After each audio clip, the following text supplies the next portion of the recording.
ji çapemenî û raya giştî re daxuyanî derbara destpêkirina qunaxa duyemîn a operasyona ewlehî û mirovî li Kampa Hûlê Hesekê. Weke tê zanîn xeteriya ku Kampa Hûlê derdixe pêş ji raya giştî ya herêmî û navdewletî neyê veşartin ku bûye çavkanîya şaneyên Daişê û malbatên wê û her wiha bûye jîngeheke bisûd ku ev rêxistina terorîst bi rêya wê di tejnîdkirin û kişandina herêmên potansiyel û di heman demê de di belavkirina propagandayên tehrîkkar ji bo şaneyên xwe yên azad li Sûriye, Iraqê û cîhanê jê sûd werdigire. Ev kamp di dema dawî da metersiya wê bi zêdebûna êrişên şaneyên Daişê ku bi rengekî hovane li dijî nîştecihên kampê xwebexşên rêxistinên mirovî û endamên hêzê ewlekariya hundirîn pêk danî zêde bibû. Her wiha ev metersî bi hewildanên revîna ji kampê û planên êrişa li ser kampê ji derve ve ku hêzên me yên ewlekarî û leşkerî ew şikandin derdikeve pêş. Kontrolkirina kampê Kampa Hûlê armanca duyemîn ya çeteyên Daişê piştî kontrolkirina zîndana Sînaê ya Hesekê bû. Şaneyên vê rêxistinê bi êrişa li ser zîndanê hewildan ku ji hundirê kampê û dervayê vê çend caran êrişan pêk bînin da ku ji xwara korîdorekî bi herêmên Rojhilata Sûriyê ku bi sînorê Iraqê, Şûristana Sûriyê û sînorên Tirkiyê ve tê girêdan vekin. Ji xwe hêzên me û hêzên Sûriyeyê Demokratîk gelekî kes ji wan girtin û plana wan a metersîdar têk birin. Lêbelê ev plan di dema dawî de bi awayekî metersîdar di meriyetê de ma. Di nava vê salê de şaneyên Daişê û malbatên wê li dijî nîştecihên kampê 43 çalakiyên kuştin û darvekirinê ku tê de 44 kes ji wan 14 jin û 2 zarok hatibûn kuştin pêk anîn. Ev çalakiyên xwe bi rêya tifing û dabancayên bêdeng yan jî bi rêya alavên tûş ku piştî îşkencekirin û avêtina termên wan di kanalên kanalizasyonê de ji bo veşartina tawanên xwe pêk dianîn. Her wiha kamp rastî 13 rewşên revandina niştîcehên wê ji aliyê van şaneyên terorîst ve hat.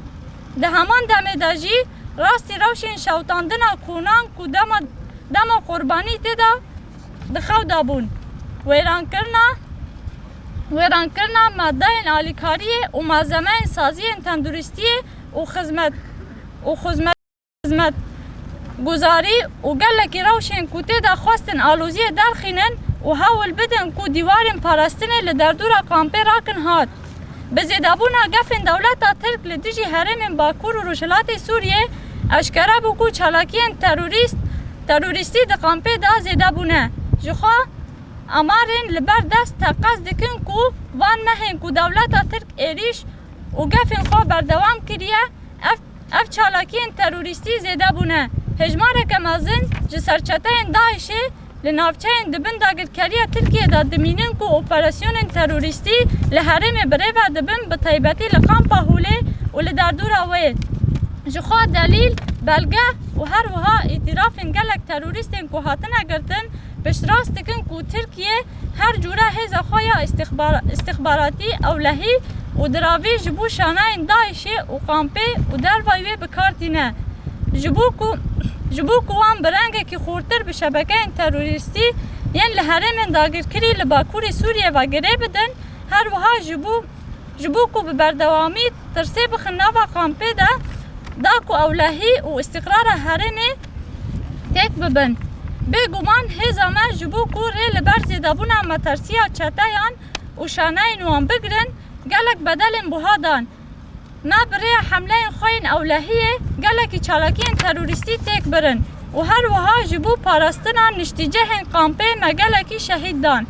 Di heman demê de jî tevî şert û mercên awarteyên ku rûbrûyê me bûne û heta niha bi rûbrûbûna şaneyên rêxistina terorîstî em lê rastên ku ev şane jî şert û mercên mirovî yên kampê sûd werdigirin û xwe di nava jin, zarok û tunelan de xwe vedişêrin ku hêza me gelekî caran di nava komînên niştecîhan de ev tunel dîtine.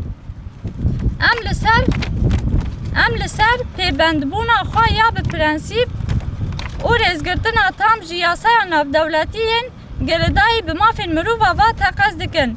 نبونا پلانسازیه که نافدولتی جبو چارا سرکرنا و پرسکره که ندرخستنا دولتین پیوندیدار همالاتیین خواه جی قامپه و هر وها ندانا پشتگیریه کی تیر و بباندور جهازن ما و سازیان روبری خاصر را بونا صدما زیده بونا مترسیه لقامپه جنشتیجه هنوی و دردور ویرا و ده همان دمه داجی جبو حولن تکبرنا ترور خطری لورا و لسر وی اساسی ام جواکر ناف دولتی جراوش داوی یا گشتی آسته که جدی برپسیار دبینن جبر کو او چاوین خواه لبر شبکه تکیلی و دراوی ین دنابر وان شانین تروریست و سرچتین وان ین کل هرمین دبن داگرکریه ترکیه دا دمینن دگرن لسر به بنگهه امورکه هزین اولکاریه هندرین یا باکور و روشلاتی سوریه و به پشتگیریه هزین سوریه دموکراتیک و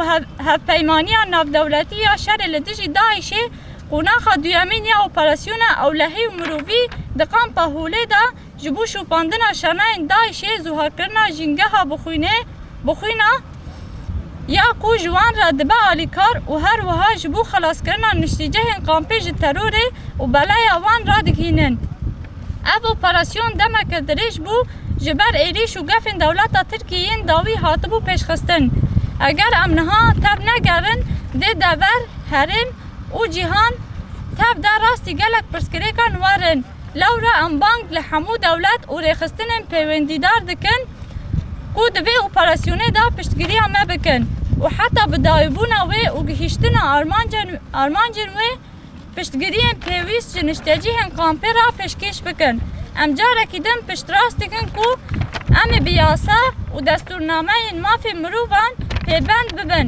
بطایبتی ین کو کار دکن بسر ریخستنا مکانیزمه اولهی بهاویردورن کشانه تروریست خواته دا ود شیرن و جبو چالاکی خواهین تروری بکار بینن.